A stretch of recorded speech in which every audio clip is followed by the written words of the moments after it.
that really blurry? I hope not. I think it is. There's that. How's that? Okay. I can't believe I'm filming this, but this is my, I guess, 5-week update. Today I am 5 weeks pregnant, which means I found out last week my period was due, so I'm a week past when my period would have been due, so 5 weeks. I guess I want to start this series because my husband and I have been trying to get pregnant for over a year, or just about a year. We got married in October of 2017, and I went off birth control in January of 2018, and it is now January 2019, so it has taken us a year, 12 cycles to get pregnant. And so I know that seems like it's pretty common. You know, they usually say 6 months or so, but it was a very long year, and you know, we're still not really out of the woods yet just because it is so early on in my pregnancy. So obviously if you're watching this, then we are past my first trimester and everything appears to be good. So what I wanted to do was, when my husband and I were trying to get pregnant, I watched so many YouTube videos all talking about the 2-week wait symptoms, how you know you're pregnant before a positive pregnancy test. And I just was like, I told myself, I said, when I get pregnant, I am going to make my own video because I want to know what I experienced. So I decided I would make this video just to kind of go over some of the things that I experienced on my 2-week wait. And just to kind of help those of you guys that are probably scouring YouTube the same way that I was, and go over some of my symptoms. So the first thing that I did was I downloaded the Ovia app, and that's what I've been using the entire trying to conceive process. And it's just this little yellow one up here. It looks like a little leaf. It's Ovia is the app that I was using. And so I really like this app because there's a calendar in it. It shows you can log your cycles. It'll show you when your estimated fertile window is. It allows you to see what your fertility score is depending upon where you are in that fertile window on a 1 to 10 range when you're most fertile. So I really like this app. It has really great information as it goes through, and it allows you to log your symptoms. So if I refer back to my phone, that's what I'm doing throughout this video. But something that I also did was, so when you go off birth, when I went off birth control, my periods were a little irregular. And so what I what I invested in was these easy at-home ovulation strips. So they're super cheap. They were on Amazon for like 16 bucks. I can link them below. But I tried a couple different brands, and some of them I was taking for a couple weeks, and I never got so much as like a little line on them every single day. So I didn't really know when I was ovulating. But I really like this brand, and it was actually recommended to me by another girl who had gotten pregnant that I know. And so I started taking these. They're just little tiny test strips like this. And then all I would do was pee in a cup, dip it in for like 3 or 5 seconds, lay it flat, and then it would usually show me some sort of a line. Obviously the darker the line, the closer you are or are ovulating. So I definitely use these, and I would start testing along my fertile window. So usually between like days 9, days 16 of your cycle, because typically when you ovulate, it's about halfway through your cycle. So 28-day cycle, you're usually going to ovulate around day 14. Now, every woman is completely different. So when I first got off birth control, my ovulation was around like day 19 or 20, because then my cycles were about 35 days long. So what I came to realize was, when you ovulate, whatever day that is, day 14, day 19, day 27, your period comes 14 days after that. So for the first couple cycles, I was a little long, and then by mid to late last year, I had exactly 28-day cycles. So if I started my period on a Friday, I ovulated on a Friday, I started my next period on a Friday. 2 weeks, 2 weeks, 2 weeks. So that's just something to get really familiar with your body. And obviously if I did it 12 cycles, I was pretty in tune with when I was ovulating. So I even started doing, guys, the stuff that I did was insane. I hope that you guys don't have to do this so long, but some of the things that I would start doing was logging my ovulation sticks. So you can see that, I don't know if this camera's gonna pick it up, but you can kind of see how, where is it? On days 14, looked like day 14 and 15 of this cycle, I had the darkest lines. So you can see how then it would kind of taper off. And I was kind of keeping track of that. And then down here towards this month, I was not pregnant. I took a pregnancy test on day 26 of my cycle. So I took a pregnancy test early, obviously probably got my period after that. And then I was listing the days past ovulation down the side. So it looks like I took a pregnancy test on 10 days DPO and 11 DPO. So yeah, that was one of the things that I started doing, was just kind of see if there was any sort of pattern emerging. That was when you want to make sure to absolutely do the deed. I kept saying baby dance, have sex. So my husband's a firefighter, so he was gone, you know, 24 hours at a time. So during my fertile window, there were times where I'd wake up at 5 and be like, dude, we got to do this before you go on shift. Come on, man, let's go. You know, I mean, I'm not trying to be romantic here. I ain't gonna light any candles for you. We just gotta do this thing. Something else that I did for a while was I was charting my basal temperature. And what this basically does, this is embarrassing how many cycles are in here. But this is me charting my basal temperature. And this is, you know, I started with day 13, what time in the morning I was doing it. This is back in June, charting my temperatures all the way through my cycle. I mean, guys, I was waking up in the morning, sticking a thermometer in my mouth and writing that down. Before I even got out of bed, before I went pee, I was charting my temperature. And it was about the same time every single morning in order to get the most accurate read. So what that's doing is basically you're charting your temperature. And I did it all the way through my cycle just to kind of see my ebbs and flows. And what your basal body temperature is telling you is that around ovulation, your basal temperature spikes. So if you've conceived, your progesterone starts to rise, and that progesterone is what is going to keep that temperature high. If you've conceived, then, you know, even going through your period, that your temperature should stay elevated at about, and when I say elevated, it took me a while to figure out what that meant. It's about a degree. So I have low body temperature. I'm like in the 96 range. So if it jumped up to 97, so it even got to 98 sometimes, I was thinking, oh my gosh, this is good. This is good. Well, what I started to realize was, if you haven't conceived and you're getting ready to shed your uterine wall to bleed, your temperature is going to drop back down. Again, just like 1 degree, you're not going to go like hyperthermic, but you drop that again. So something that I was noticing was right around the time my period was, if I'd wake up and my temperature had dropped a degree from the day before, I knew my period was coming, and it pissed me off. It made me angry because I was like, dang it, I didn't conceive. I was taking temperature all the way through between ovulation and period, and my temperature was rising, and then I realized, dang it, I didn't conceive. And so, to be honest with you, I think the last I did this was December cycle, and I ended up not being pregnant. This cycle, this past between December and January, this past cycle where I got pregnant, I said, I'm not doing this anymore. It made me crazy. I was obsessed with my temperature. It made me nuts, guys. So I stopped charting. And there's something to be said for, you always hear, because I kept hearing it, it'll happen, just stop trying and it'll happen. Oh my God, it drove me nuts. But I wanted to just see, I wanted to micromanage. I did this for 6 months. And finally this past month I said, I'm not doing it. I can't do it anymore. So basically what I did was I was still taking my ovulation tests, and I still knew about when I was ovulating. And I think we had sex a couple times that week, but nothing like, I mean, for 12 cycles, I was either trying to do it every other day or every single day, or more before, more after, or trying to, you know, multiple times a day. Like, we tried everything. So this cycle, it really was just kind of allowing my body to just relax, and stop micromanaging every single symptom, every single thing that I could control, and just letting my mind relax.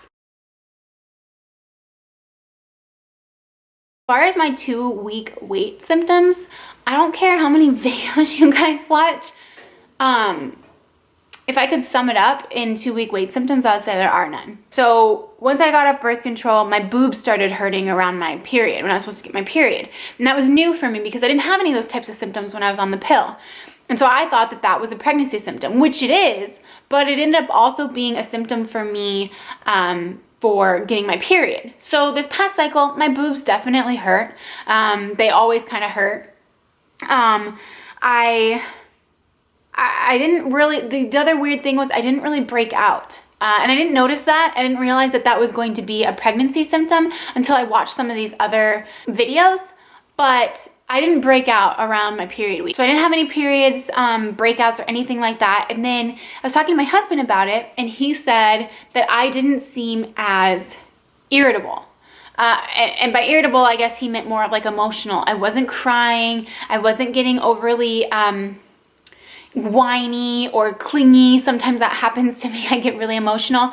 I was a little short-tempered last week, but it wasn't the emotional, crying, clinging Kristen that usually happens right around my period. And so that was something that my husband noticed. I didn't really get any menstrual cramps like I usually do. I got like kind of a tugging feeling, and that's something that in this last week I've continued to get. It almost feels just like something's tugging at my ovary or in my uterus, but not like I would get cramps in one side or the other that they last for, 10 to 20 seconds. I'd be like, oh, okay, all right.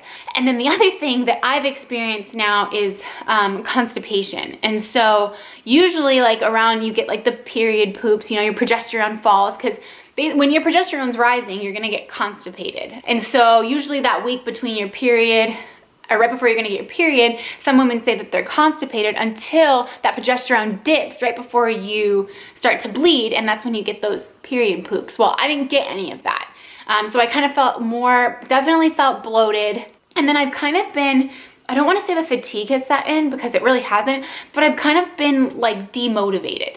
And for somebody that works out every single day, just kind of my brain wasn't really there. I couldn't really, kind of like brain fog for workouts. I just haven't really been, my head hasn't been in the game. I've just kind of felt like blah. But other than that, there really wasn't any for sure signs. If anything, I remember walking last week.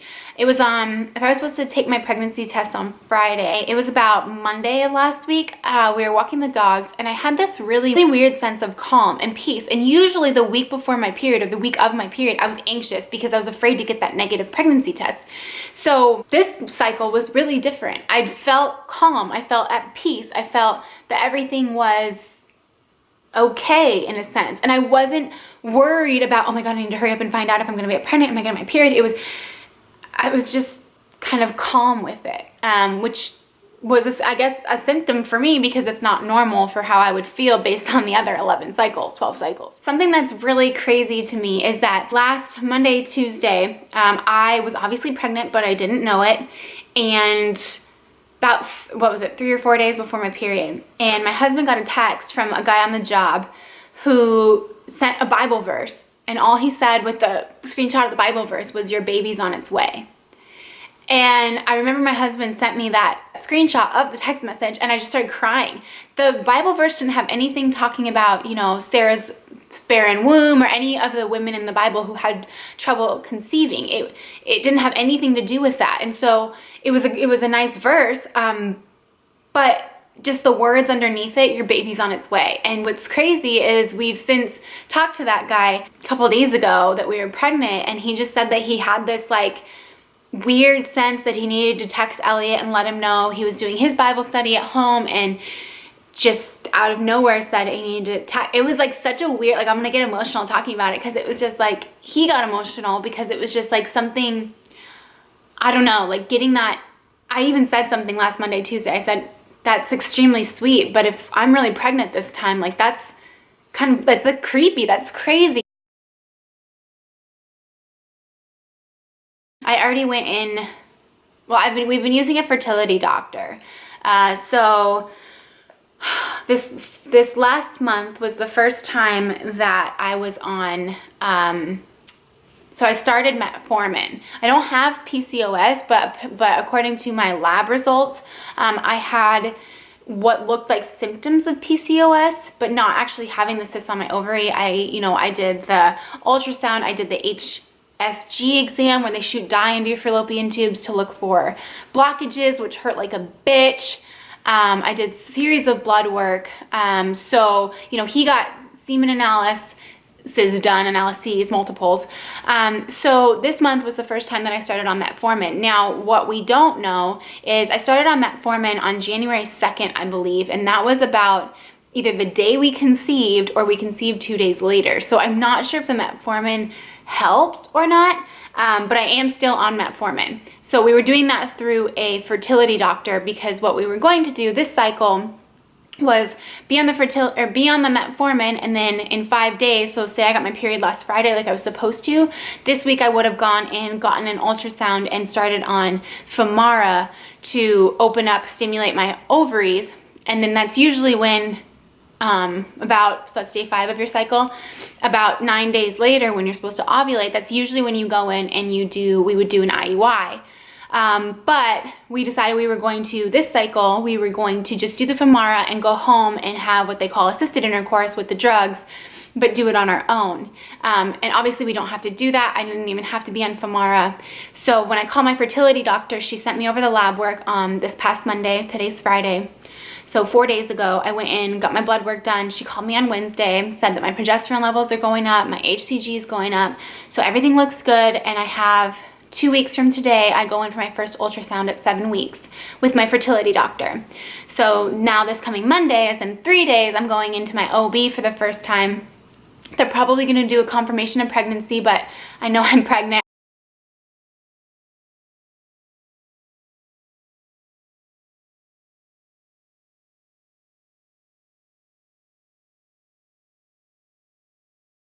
I'm still not convinced, so I need to go out and buy a digital pregnancy test because I need something to say, hey dummy, you're pregnant.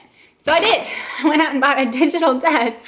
Sure enough, it says pregnant. And I will insert the clip of me doing this because I had an inkling I was pregnant. Okay, I can't believe I'm filming this right now.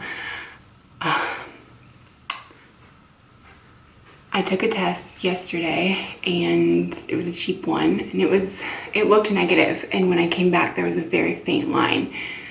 And so I got excited, but I don't know if that was just because it sat out too long. So I tried to test again yesterday afternoon, and it was already like a gallon of water in. My urine didn't look as concentrated as it did earlier that morning, and the test was negative. So this morning I took a regular first response with the line, and there's a very, very faint line, but I'm still not convinced. I'm like crying. I'm still not convinced. So I went and I got a digital test that I'm about to take right now. I'm still in my gym clothes, excuse my appearance. I'm just, this is gonna say pregnant or not pregnant. So I'm gonna go take this test right now and we'll see.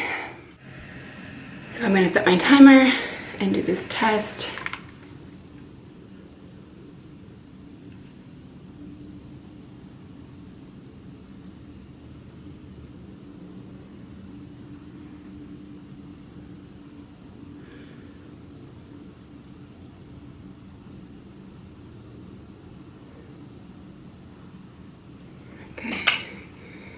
Replace the lid. I'm gonna put this t-shirt over it because I don't want to see it. And then it says 3 minutes. So we'll see. I've got my test right here. I hit it underneath here, and we're gonna see what it says. Elliot is on shift today. He left this morning, and so I took that test literally as he was leaving, and I didn't want to say anything because I wasn't sure. And so if this is positive, I'm gonna need to figure out how to tell him when he gets home tomorrow. God, I look awful. Okay, we're gonna give this some time to set, and God, I'm breathing so hard. My heart's pounding. Okay, moment of truth.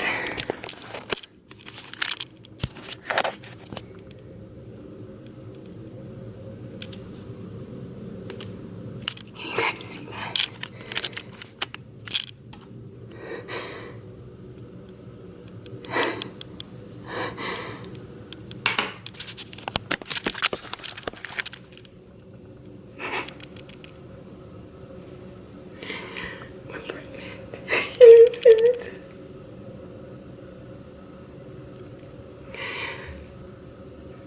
I've been trying for 13 months.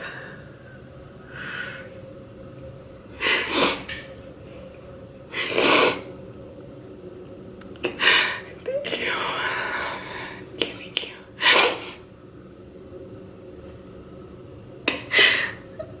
I almost still don't even believe it. God, I look so bad.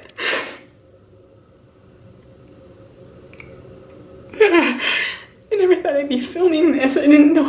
Holy crap.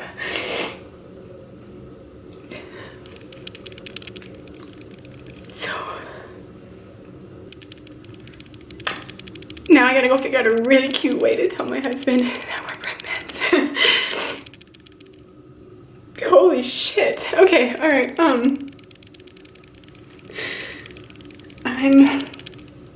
I can't process this. I can't. It's freaking pregnant.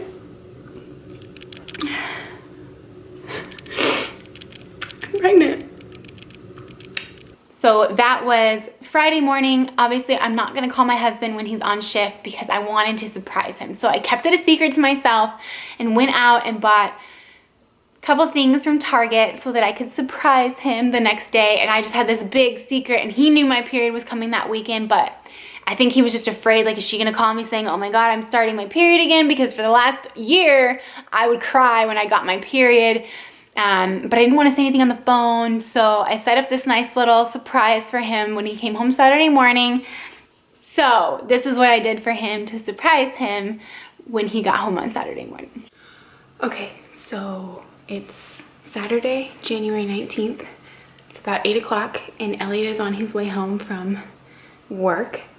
So what I'm gonna do is when he comes through the garage, I'm gonna have this little display here all set up. So it's the first thing that he sees.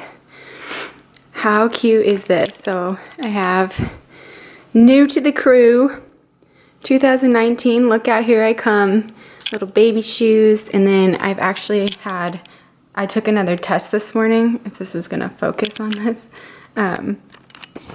I had to take another test this morning because I still didn't believe it. But this one definitely says pregnant. Which is awesome. I'm not sure why I can't do this. I'll figure this camera out at some point. But yeah. So that's what he'll see as soon as he comes in. And I am going to film the entire thing. So I'm going to have, this will be the view angle. I'm just going to listen for his, well, this is blurry. I'm just going to listen for his truck. And why is this so blurry? Anyways, I'm just going to listen for his truck, and oh my God, my heart's pounding. So we'll see.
That's kind of where I'm at so far. It's only been 5 weeks, which technically it's only been a week since I know that I was pregnant. But I'm excited for this first trimester. I'm nervous for this first trimester, but I want to continue to kind of share my experience. And again, like I said, these 2-week wait symptoms, they don't exist. At least for me, I didn't feel anything out of the normal. There was a couple times where I tried to reach. Obviously, I've been trying to feel 2-week wait symptoms for the past year. So I mean, every girl is going to be different. They say when you know, you know. And the only thing I can think of is that might be true just because of the sheer sense of calm that I had before that I knew that I was actually pregnant, which was insane. But yeah, so anyways, that's kind of where I'm at. I'm hoping to share some of the things I've already ordered, a couple things that I want to try in this first trimester. So I hope during this pregnancy to kind of share updates and things like that. I'm not sure if I'm just gonna do 3 videos, first, second, and third trimester, or maybe do like 2 per trimester. We'll just kind of see how much stuff I have to say, but this is not even first trimester. This is just, I found out I was pregnant. So, hope you guys enjoyed, and I will continue to document this journey. It must be true love, true